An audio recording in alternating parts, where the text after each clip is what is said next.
એક તો મિથ એ પણ છે કે આ બધું નિર્દોષ છે, આ બધું ગમે ત્યારે કરાય નથી. આયુર્વેદ પણ એટલે જો સાચી રીતે થાય તો નિર્દોષ છે, પણ જો સમજ્યા કર્યા વગર યોગ્ય રીતે જો ન કરવામાં આવે તો એનાથી બી નુકસાન થાય. એવું જ યોગાભ્યાસનું છે કે જો તમે સાચી રીતે સમજીને સાચી પ્રક્રિયાઓ યોગ્ય કરો તો જ એનાથી ફાયદો છે.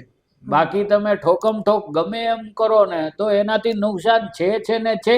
આ હું નથી કહેતો, યોગના શાસ્ત્રો કહે છે મારા કોન્ટેક્ટમાં જેને ખોટી રીતે યોગ પ્રેક્ટિસ કરી હોય અને એમાં પર્ટિક્યુલરલી હોલ્ડ કર્યું હોય ખોટા પોસ્ચર ને અલાઇનમેન્ટમાં, એટલે પરમનન્ટ ડેમેજ થયું હોય, ની ડેમેજ થયું હોય, બેક થયું હોય.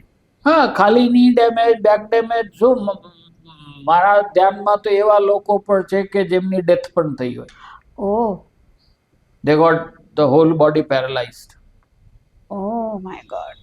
એટલે એવું થાય because these sciences are potent.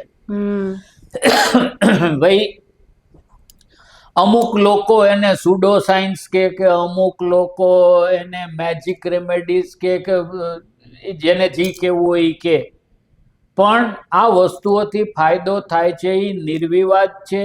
એ વિજ્ઞાને જે તે લોકો આવું કે છે એમના વિજ્ઞાનોએ પણ એ વાત માનેલી છે, એ સાબિત થયેલી છે. બે ચાર લોકો એવી તીતુડી વગાડે રાખે એનાથી કાંઈ બહુ ફેર પડતો નથી. પણ because these sciences are potent, they should be handled with care.